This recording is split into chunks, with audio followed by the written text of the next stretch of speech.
Hai guys, di video kali ini kita akan update untuk prediksi harga Bitcoin dan ETH selanjutnya. Ada juga soal indeks mata uang dolar, indeks saham Nasdaq, dan S&P 500. Berbagai berita mengenai Layer 2 Coinbase Base, stablecoin USDC yang masuk ke Layer 2 Optimism dan Base, dan berita MetaMask, Epic Games, dan juga Visa ya teman-teman. Nama saya Kelby dan saya menyajikan informasi seputar fundamental technical on-chain analysis.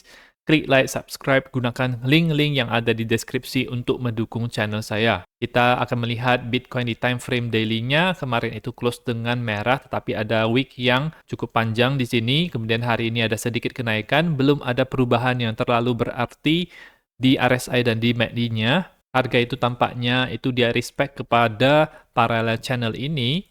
Dia bisa close di atas daripada garis bawah parallel channel ini.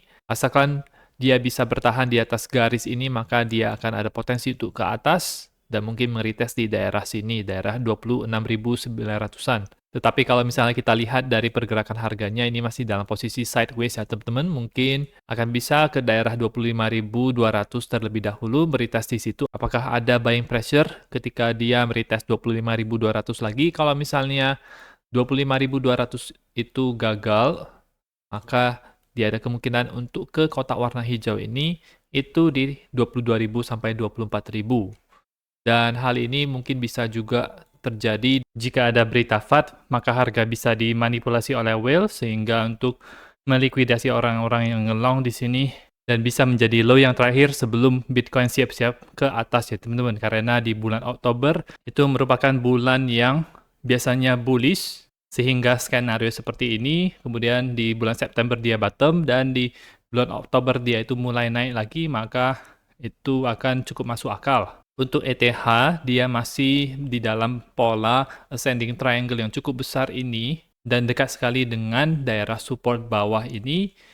Mungkin ada kesempatan untuk bisa ke bawah juga, yaitu di garis merah ini, itu di harga 1577. Jadi ketika harga Bitcoin itu membuat mungkin lower low di sini, maka ETH juga bisa membuat hal yang sama. Dan kelihatannya juga di ETH Bitcoin ini adanya penguatan. Kemarin itu bisa close dengan hijau. Sempat naik breakout daripada pola bull flag-nya. Kalau kita lihat di time frame yang lebih kecil, ini adalah semacam pola bull flag yang terbentuk di ETH Bitcoin.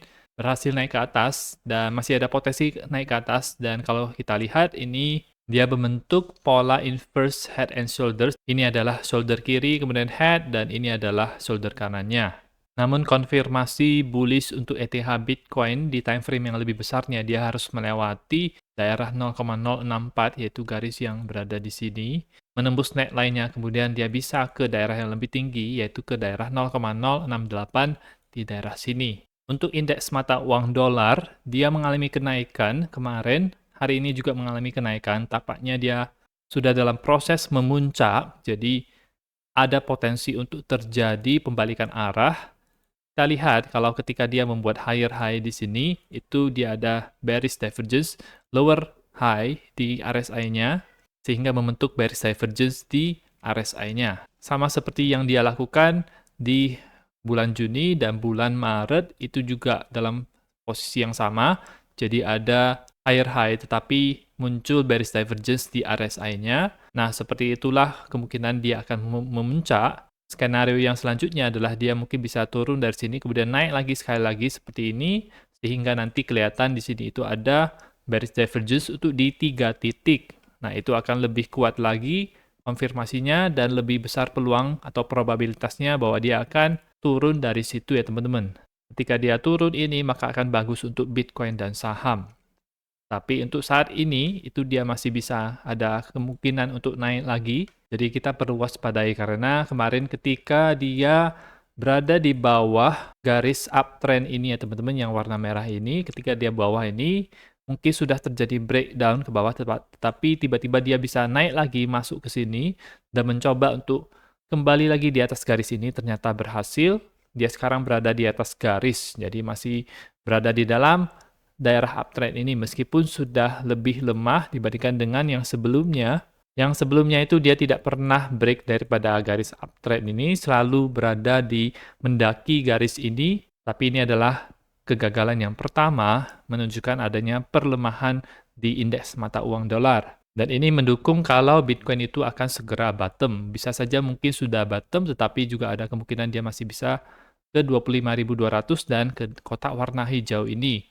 Untuk indeks saham Nasdaq, ini di time frame hariannya ada perlambatan ketika dia berusaha naik dari sini, tidak berhasil untuk membuat yang namanya higher high, dan ini ada nge-wick 3 wick ke atas. Ini adanya selling pressure yang terbentuk ketika dia berusaha untuk naik ke atas di sini. Di S&P 500 kelihatan kalau close-nya itu dalam posisi merah, dan kemarin close dengan posisi merah tampaknya sudah mulai bergerak ke bawah untuk S&P 500. Nasdaq bisa mengikuti juga. Di time frame 4 jamnya untuk Nasdaq, jadi kalau kita lihat dari polanya ini, itu dia membentuk pola triple tap seperti ini dengan RSI yang itu menurun.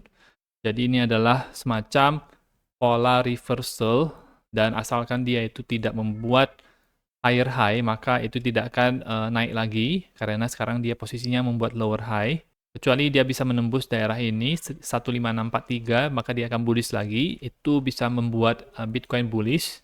Tapi dari pola triple tap yang terbentuk ini, di seperti ini, itu ada semacam pola pergerakan ke atas yang sudah berakhir. Sama halnya juga terjadi di S&P 500, ini di time frame 1 jamnya.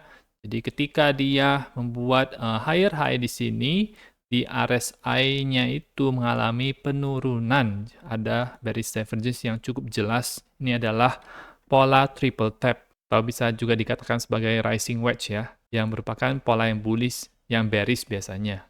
Sehingga ini perlu kita waspadai karena bisa menarik harga Bitcoin untuk ke bawah juga. Kita akan update terus mengenai ini, dan sekarang kita akan ke berbagai berita. Yang pertama adalah Layer 2 Coinbase Base yang itu mengalami outage atau dia yaitu padam blockchain-nya selama 43 menit. Ini merupakan pemadaman yang pertama kali terjadi dari launching publiknya itu tanggal 9 Agustus. Dan ini sudah hampir 1 bulan, jadi belum 1 bulan dia sudah pernah sekali melakukan pemadaman. Ketika pemadaman ini terjadi, tidak ada blok yang dihasilkan sehingga transaksi itu juga tidak bisa diproses. Jadi kalau misalnya mau swap, mau jual, mau beli ini, mau beli NFT itu, minting itu kita tidak bisa lakukan karena tidak ada blockchain yang memberikan jasa tersebut. Harus tunggu ini dia dibuka lagi, dinyalakan lagi, baru kita bisa jalankan transaksinya. Nah, kenapa ini bisa terjadi? Karena biasanya layer 2 itu dikerjakan oleh satu perusahaan tersebut untuk menjalankan validator-validatornya. Jadi sistemnya itu tercentralized ya.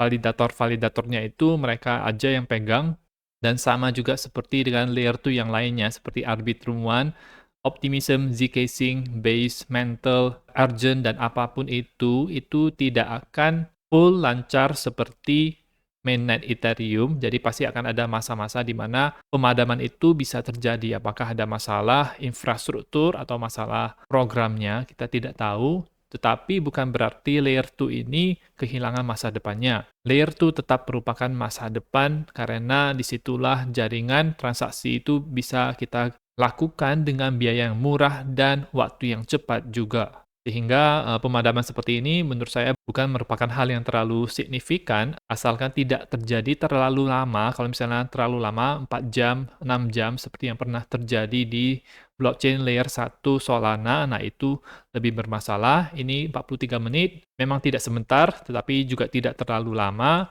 dan developer juga berhasil untuk mengatasinya.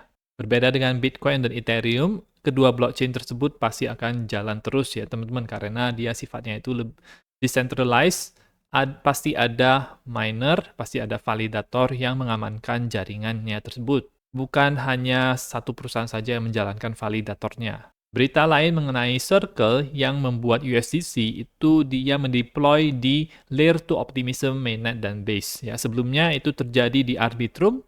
Jadi mereka memasukkan USDC native yang asli itu ke Arbitrum. Nah, sekarang itu masuk ke Optimism dan Base. Ini mengembangkan native availability untuk USDC dan membuka lebih banyak akses lagi kepada institusi atau retail untuk bisa menggunakan jaringan OP Mainnet ini dengan mengkoneksikan akun Circle mereka untuk memasukkan top up USDC atau menarik USDC. Nah, sebelumnya transaksi stablecoin ini kan harus di-bridge ya melalui Ethereum network. Nah, dengan adanya akses ini, maka USDC itu bisa langsung dikirimkan ke mainnet Optimism dan Base. Dan ini merupakan langkah maju untuk di dunia kripto.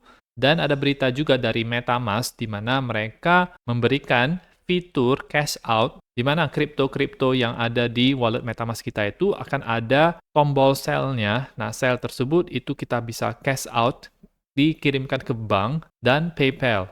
Ini juga membuka akses yang lebih lebar lagi kepada retail dan bisnis. Jadi cukup cepat, tidak harus dikirimkan ke checks untuk mau cash out. Ini bisa langsung dari wallet yang terdecentralized seperti ini bisa langsung cash out ya.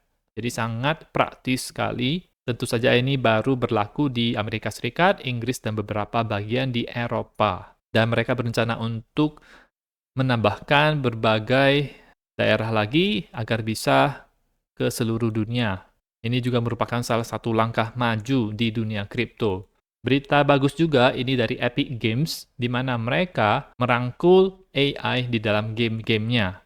Berbeda dengan Steam yang tidak suka dengan adanya AI di game-game ini ya teman-teman. Jadi Steam itu ada peraturan mereka akan menghapus game-game yang memiliki fitur ChatGPT untuk membuat NPC-nya itu bisa berbicara dengan kita secara interaktif. Epic Games ini dia merangkul AI, tidak hanya AI, NFT juga, game-game Web3, dan menurut saya Epic Games ini bisa gede karena dia merangkul teknologi-teknologi masa depan, strateginya itu tepat, tren akan berubah dari yang game-game non-AI, non-NFT itu ke game-game Web3 karena lebih ada value yang bisa diberikan kepada para gamer. Masukkan saja gamenya itu ke Epic Game Store. Kita tidak memban game-game yang menggunakan teknologi baru. Jadi mereka sangat pro sekali dengan teknologi baru ini. Bullish untuk AI, game-game Web3, dan Epic Game Store. Dan ada berita bagus juga di mana Visa itu berjanji akan ada pembayaran menggunakan kartu kredit menggunakan USDC di jaringan Solana. Mereka melakukan ekspansi ini kali ini menggunakan USDC di blockchain Solana. Nah, adanya berita yang muncul ini itu membuat Solana itu naik 4% dari berita ini. Dan menurut saya kalau melihat perkembangan Solana ini di sosial media, cukup optimis sebenarnya masih bisa naik, tetapi untuk ke all time high-nya itu menurut saya susah. Tapi masih bisa naik ketika euforia bull market itu nanti sudah muncul. Dengan menggunakan stablecoin USDC dan blockchain global seperti Solana dan Ethereum, jadi mereka juga ada kerjasama dengan Ethereum, ini akan mempercepat settlement penyelesaian transaksi antar negara dan menyediakan opsi yang lebih modern lagi kepada klien-klien mereka untuk mengirimkan dan menerima uang. Jadi kalau misalnya kliennya itu mau pakai kripto, nah ini Visa bisa.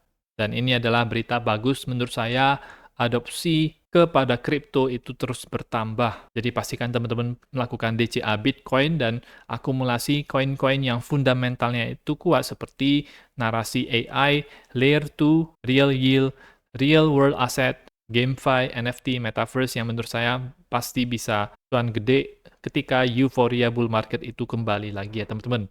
Itu saja untuk informasi pada video kali ini. Semoga bermanfaat. Teman-teman bisa dukung channel saya dengan mengklik like, subscribe, gunakan link-link yang ada di deskripsi seperti Bitget, dan nantikan video saya selanjutnya.